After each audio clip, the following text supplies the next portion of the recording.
Day 1, you feel tired. Day 2, your hands start shaking. Day 3, you begin seeing things that aren't there.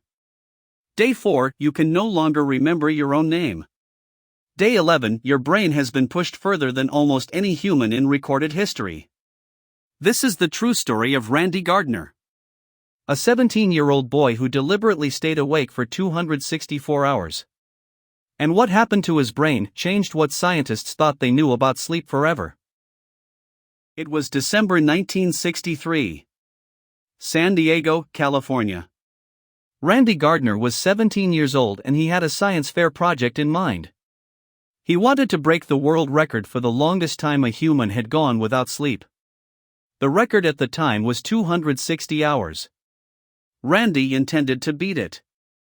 His two friends, Bruce McAllister and Joe Marciano, agreed to keep him awake. Word spread quickly. Stanford sleep researcher Dr. William Dement arrived to monitor Randy. And a U.S. Navy medical officer named Lieutenant Commander John Ross was assigned to document every single hour. What followed was one of the most closely observed human sleep deprivation experiments ever conducted. And nobody was prepared for what they were about to witness. The first 24 hours were manageable. Irritability. Difficulty concentrating. Mild fatigue. The kind of tired you felt after a bad night. By hour 48, something shifted. Randy's speech began to slur. His eyes could no longer focus properly. He became unable to complete simple tasks without forgetting what he was doing mid-sentence. Hour 72, day 3. This is where it became frightening. Randy began experiencing hallucinations. He looked at a street sign and believed it was a person. He became convinced he was a famous black football player, despite being a teenage Japanese-American boy in California.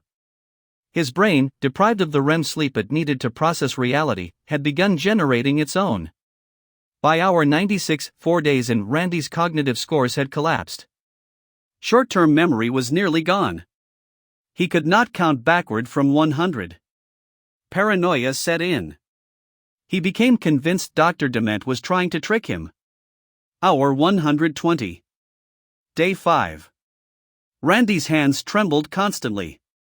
His face had become expressionless, like a mask. He was experiencing something called sleep deprivation psychosis, the same symptoms seen in severe schizophrenia. His brain was generating psychosis not from illness, but from the simple absence of sleep. So what was actually happening inside Randy's brain? Your brain has a waste-clearing system called the glymphatic system. During sleep, specifically deep sleep, it flushes toxic byproducts from your neurons. One of those byproducts is a protein called beta-amyloid, the same protein that accumulates in the brains of Alzheimer's patients. Every hour Randy stayed awake, that toxic waste built up further. His neurons were swimming in their own byproducts. Simultaneously, a chemical called adenosine was flooding his brain. Adenosine is your brain's sleep pressure signal. The longer you stay awake, the more it builds. Caffeine works by blocking adenosine receptors, which is why it temporarily masks tiredness but never eliminates it. Randy's adenosine levels were at catastrophic heights. His prefrontal cortex, the seat of rational thought, had essentially gone offline. He was operating almost entirely on his brainstem. The most ancient, primitive part of the human brain. At 6:04 a.m. on January 8, 1964, Randy Gardner set the world record. 264 hours and 12 minutes without sleep. 11 days. He held a press conference. He spoke clearly. He was coherent. Journalists reported he seemed fine. But Dr. Dement and Lieutenant Commander Ross saw something the cameras didn't. Randy's eyes were sunken. His hands still trembled. His responses, though coherent, were slow. The damage was not on the surface. It was inside. 15 minutes after the press conference ended, Randy Gardner collapsed into bed. And slept for 14 hours and 40 minutes straight.